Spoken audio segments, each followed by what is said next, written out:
Olá pessoal, nessa videoaula a gente vai fazer alguns exercícios sobre tensão e deformação.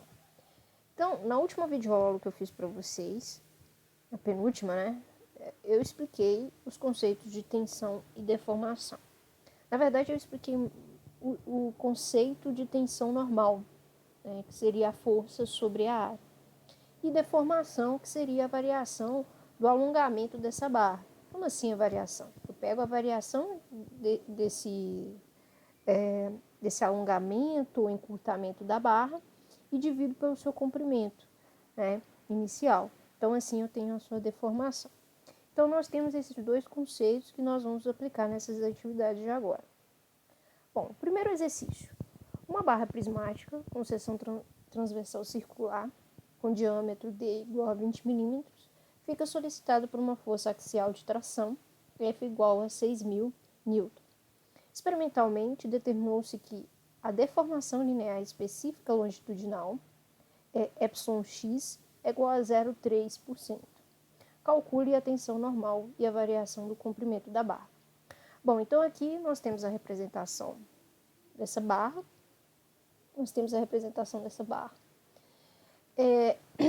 As forças, quando a gente fala força axial, é força aplicada ao longo da barra, tá? Central, aplicada bem no eixo central dessa barra. E essa força tende a alongar essa barra, porque é uma força de tração, tá? Então, nas extremidades, nós temos essas forças aplicadas. O comprimento da barra é de 1.500 milímetros. Bom, aqui, essa deformação linear específica, fala que é em X, longitudinal, porque vai ter um alongamento nessa direção onde está sendo aplicada a força. Bom, a primeira coisa que a gente precisa resolver nesse exercício é a área da seção transversal. No enunciado, falou que a área é circular, com diâmetro D igual a 20 mm. Então, aqui nós temos a representação dessa seção e o valor do diâmetro, tá? Então, eu vou utilizar a fórmula de área de círculo, tá? Lembrando que eu estou substituindo o raio aqui pelo diâmetro, ok? Então, eu vou ter π d ao quadrado dividido por 4. Dessa forma, substituindo os valores, substituindo o valor de d, eu vou ficar com essa configuração, π vezes 20 ao quadrado dividido por 4. Nós vamos chegar no resultado em que a área vai ser 314,16 milímetros ao quadrado. Vou deixar em milímetros por enquanto, tá? Bom, agora, com a área, eu consigo determinar uma das questões solicitadas pelo exercício, tá? Lembrando que ele pediu a tensão normal e a variação desse comprimento. Então, a tensão normal vai ser dada pela força dividido pela área da seção transversal. Então, a tensão normal é dada por sigma, vai ser a força dividido pela área. A força é de 6.000 newtons e a área 314,16 milímetros ao quadrado. Bom, então a gente vai concluir que a tensão vai ser de 19,1 newton por milímetro ao quadrado.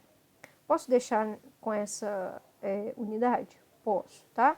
No final eu vou explicar como que a gente pode utilizar as nomenclaturas dessas unidades aqui. Bom, a gente ainda não resolveu o problema, ainda tem mais uma questão que deve ser resolvida, que é a variação do comprimento. Bom, eu sei que a deformação ela é a variação do comprimento dividido pelo seu comprimento inicial, que é justamente essa fórmula aqui. Epsilon vai sempre representar essa deformação, tá? E essa deformação ela é dada longitudinalmente, ou seja, ela é dada ao longo do eixo X. Por isso que tem o X aqui em todas essas variáveis aqui da forma, tá? Então, eu posso ter uma deformada em Y, posso ter uma deformada em C também, tá? Nesse caso, a força ela é aplicada axialmente, Então, o que vai interessar aqui é essa deformação longitudinal. Bom, o que eu quero mesmo é esse valor aqui, esse deltazinho aqui, tá? Essa letra aqui se chama delta, tá? Delta minúsculo, ok? Então, eu quero essa variação. Então, eu tenho o epsilon, que foi dado no enunciado, 0,3%, lembrando que a deformação ela é adimensional, e eu tenho o comprimento inicial, que é 1.500 milímetros. Portanto, eu isolando esse deltazinha, nessa variação, eu vou chegar nessa formulação, onde ele vai ser dado pela deformação vezes o comprimento. Lembrando, né, dos valores, né, a deformação é 0,3%, dividido por 100 vai dar 0,003, tá? Eu tenho que usar esse valor aqui. E o comprimento, 1.500 milímetros. Substituindo na fórmula, né, eu vou multiplicar o 0,03 vezes 1.500, eu vou chegar na variação do comprimento igual a 4,5 milímetros. Então, essa força de 6.000 newtons vai provocar essa variação nessa barra. Então, eu vou ter uma variação dimensional, né, longitudinal, de 4,5 milímetros. Tá? Vai ser isso que esse alongamento que essa força vai provocar. Ok. Na questão número 2, temos o seguinte enunciado. A barra na figura abaixo tem largura constante de 35 milímetros e espessura de 10 milímetros. Determine a tensão normal média máxima na barra quando ela é submetida à carga mostrada. Bom, ele quer que a gente calcule a tensão média máxima que está ocorrendo nessa barra. Perceba que nós temos uma barra, né? Nas extremidades tem uma argola nessa barra, onde tem uma corda, né? E essa corda provoca tração nessa barra. Bom, ele falou que a barra ela tem uma largura, né, constante de 35 milímetros, como a gente mostra aqui na figura. E falou que a espessura, né, a largurinha dessa barra, é de 10 milímetros, tá? Então, ele informou que a seção transversal dessa barra é retangular, tá? Vai ter altura de 35 e largura de 10 milímetros. Entretanto, além dessas cargas aplicadas nas extremidades da barra, nós temos aqui pontos de aplicação de algumas cargas, né? Nós temos aqui, nessa seção B aqui, 2 cargas de 9 kN e na seção C, 2 cargas de 4 kN. Bom, ele quer a tensão normal média máxima. Então, o que a gente precisa fazer? A gente tem diversas cargas sendo aplicadas nessa barra. O que a gente vai utilizar aqui é determinar o diagrama de esforço normal atuante nessa barra, porque eu consigo identificar aonde está ocorrendo o esforço normal máximo. Para isso, eu vou representar essa barra, né, através daquelas representações que a gente faz com vigas, tá? Aqui, né, a gente vai fazer, a gente chama isso de diagrama de corpo livre, tá? Então, a gente faz uma representação do eixo da barra, né, que eu fiz com essa linha preta, e as representações das cargas. O que eu vou considerar aqui? Né? Os pontos de aplicações da carga e as minhas seções de análise, seção A, B, C e D. Diferente das vigas, aqui a gente não tem apoio, tá? A gente está fazendo uma análise de uma barra e ela só está sendo solicitada por forças normais, tá? Que vão aplicar tração ou compreensão, tá? Aqui, para determinar o esforço normal, a gente não vai precisar, não vai nos interessar o comprimento dessa barra. O que nos interessa, né, no esforço normal vai ser a seção dessa barra. Pois bem, dito isso, eu tenho que determinar o diagrama de esforço normal. Então, eu redesenho o eixo da barra e traço, né, as seções em que eu tenho que calcular, minhas seções chaves. Então, vai ser a seção A, B, C e D. Lembrando que, se eu tenho uma carga aplicada de compressão normal, né, atuando ao longo do eixo da barra, como a gente fez lá no cortante, eu tenho que analisar um pouquinho à esquerda e um pouquinho à direita dessas seções, tá? Então, analisando primeiro o ponto A, eu vou analisar um pouquinho à esquerda desse ponto A. Isso significa que, se eu estou analisando um pouquinho à esquerda do ponto A, significa que eu não consigo ver, né, a aplicação dessa carga, tá? Porque ela está aplicada aqui, bem aonde está a seção A.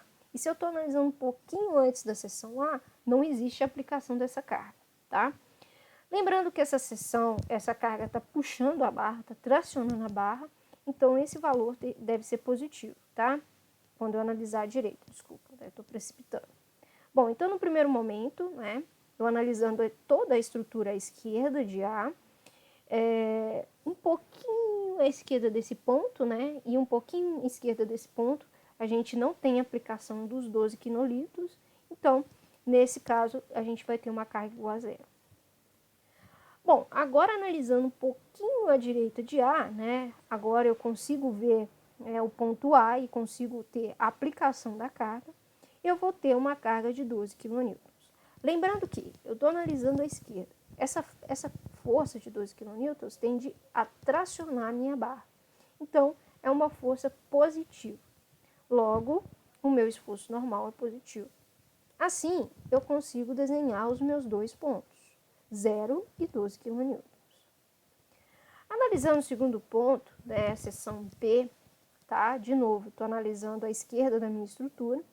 Eu vou ter que analisar um pouquinho a esquerda de B e um pouquinho a direita de B. Por quê? Porque eu tenho aplicação dessas duas cargas. Bom, um pouquinho à esquerda de B significa que eu ainda não estou tendo a aplicação dessas cargas de 9 kN. Portanto, eu continuo tendo 12 kN de força normal, positivo.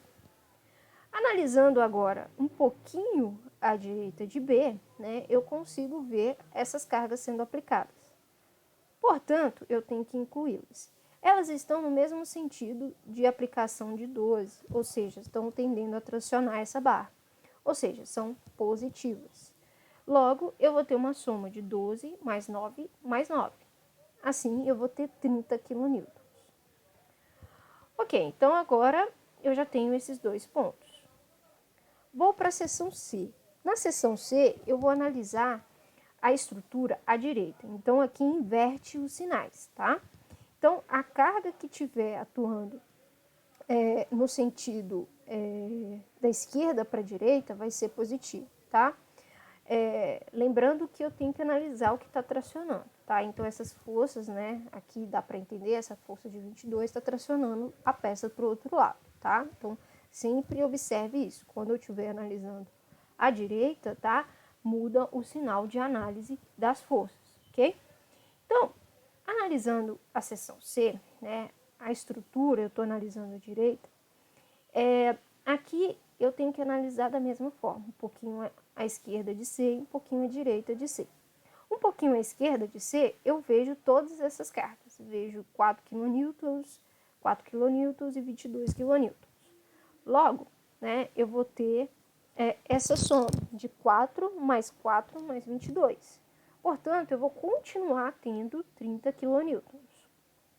Analisando um pouquinho à direita de C, da seção C, agora analisando aqui, eu já não vejo mais aplicação das cargas de 4 kN em uma dessas duas, tá? Porque ela está aplicada bem na seção C. Né? Apesar do desenho mostrar que elas estão para lá, tá? É só o sentido da carga, tá? Mas elas estão aplicadas bem aqui. Então, se eu estou analisando aqui, né, eu já não vejo mais a aplicação dessas cargas. Só vejo a aplicação dessa carga aqui de 22 kN, tá? Da estrutura como um todo. Portanto, eu vou ficar com o esforço normal em C de 22 kN. Pronto, agora eu já tenho os dois pontos dessa seção. Vou agora para a última seção. Analisando a direita da estrutura, né, eu de novo vou fazer a análise esquerda e direita da seção D. À esquerda eu vejo essa carga, né, sendo aplicada, de 22 kN, positivo. Quando eu analiso um pouquinho à direita de D, essa carga, eu já não vejo essa carga porque ela está aplicada antes, né, ela está aplicada bem em cima de D. E se eu estou analisando um pouquinho à direita, né, depois não vejo mais essa aplicação. Logo, o esforço normal nessa análise vai ser zero. Pronto, então agora eu tenho todos os esforços normais, né, atuantes nessa barra. Assim, eu consigo desenhar meu diagrama de esforço normal. Pronto, eu tenho aqui o meu diagrama de esforço normal. Eu tenho que a minha seção, a minha barra, ela está toda tracionada, né? Por quê? Porque todos os valores de esforço normal são positivos. O que me interessa aqui nessa análise é obter o esforço normal máximo. Aonde que ocorre esse esforço normal máximo? Bem nessa região aqui, entre B e C, né? Onde eu tenho o esforço normal de 30 kN. Então, meu esforço normal é esse valor de 30 kN.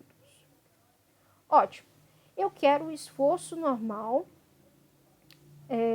eu quero a tensão normal média máxima, tá? E para eu calcular essa tensão, eu preciso determinar antes a área da seção transversal. Lembrando, né, que a área da seção transversal, nesse caso, é uma seção retangular de base igual a 10, né, que é a espessura da barra, e a altura de 35 milímetros, ok? Então, a nossa área vai ser igual a 350 milímetros ao quadrado. Perfeito. Agora eu consigo calcular a minha tensão média máxima, que vai ser dada justamente naquele trecho onde a gente encontrou o esforço normal máximo, BC.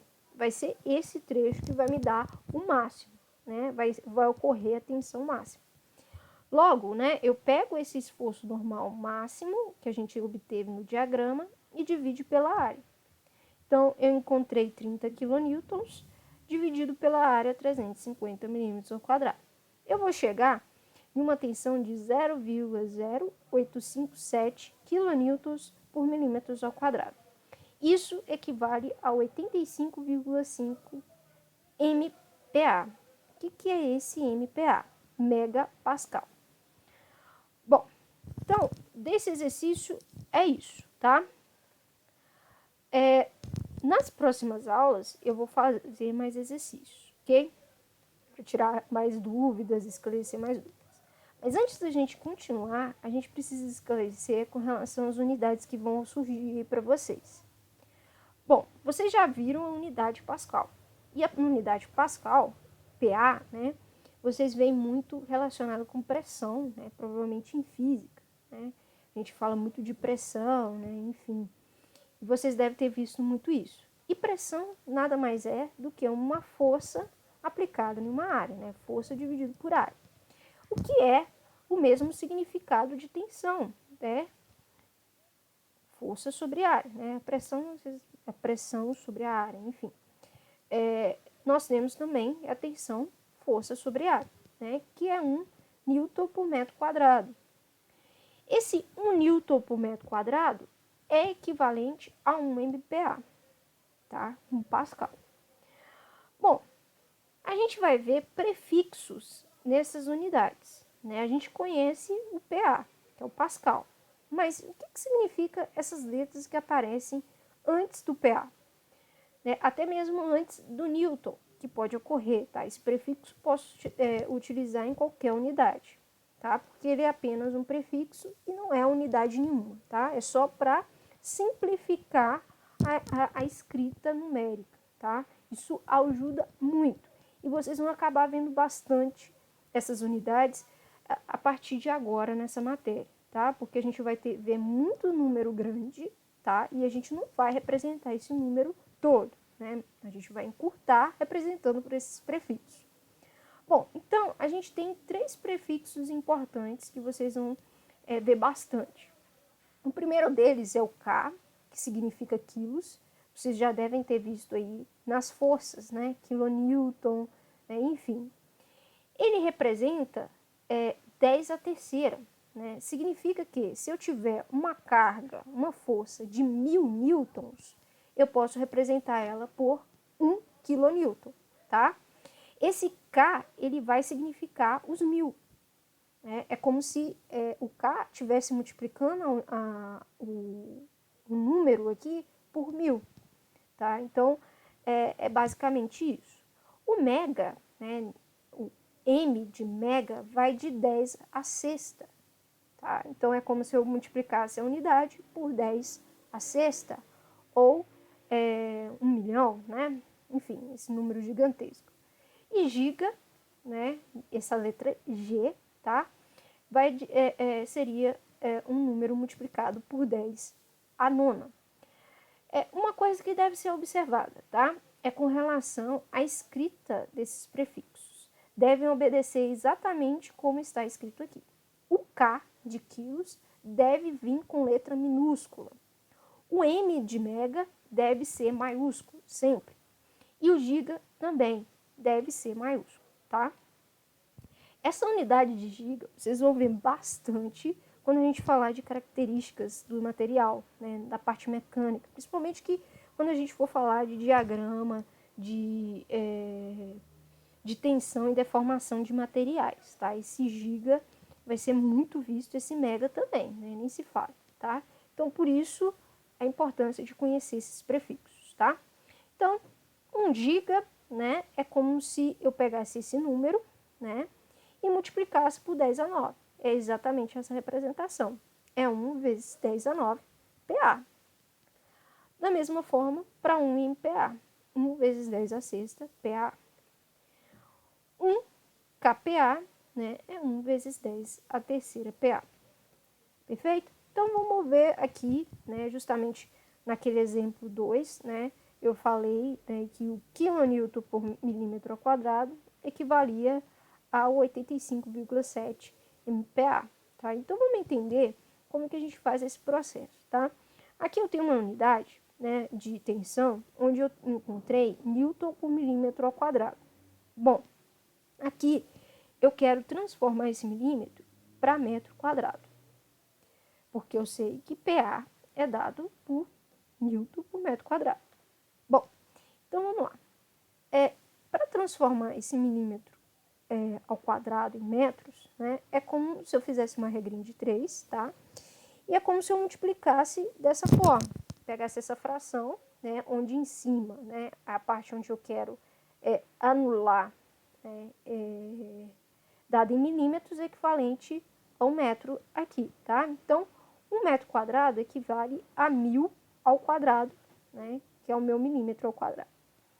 É só lembrar que 1 metro equivale a 1000 milímetros, tá?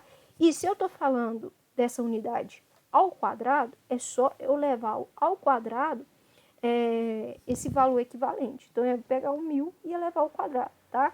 E assim por diante, ok? Então, eu pegar isso aqui, né, esse 1000 ao quadrado, e multiplicar, né, por essa unidade. Bom, dessa forma, eu vou anular o milímetro ao quadrado com milímetro ao quadrado. Portanto, né, se a gente elevar esse 1000 ao quadrado, né, eu tenho 3 zeros aqui, né, eu vou dobrar esses zeros, essas quantidades de zeros. Né, é como se eu tivesse 10 à sexta, né, como está aqui. Bom, 10 à sexta, né, equivale a mega. Então, observe isso aí. Então, eu vou chegar, né, nessa multiplicação, anulando o milímetro ao quadrado, eu vou chegar aqui, 1 newton por milímetro ao quadrado é igual a 10 à sexta newton por metro quadrado. Esse 10 à sexta, né, esse 10 à sexta equivale a 1 mega. Então, eu posso representar, né, essa unidade como 1 MPa. Então, toda vez que eu tiver 1 newton por milímetro ao quadrado, equivale a 1 megapascal, ou 1 MPa. Bom, a gente tem tabelas de conversões para isso, tá? Vocês podem utilizar, né? É até interessante que vocês tenham essas tabelinhas com vocês, tá? Porque não precisa da gente decorar essas unidades, tá? Só preciso entender e saber que tem essas diferenças e buscá-las, tá? E esses prefixos a gente vai ver muito. Então, eu peço um cuidado redobrado com relação a isso, tá? Então, nessa videoaula é só. Na próxima aula, né, na aula no Teams, a gente vê mais a respeito desses exercícios de tensão, né, e essas aplicações, tá? Então, até a próxima aula.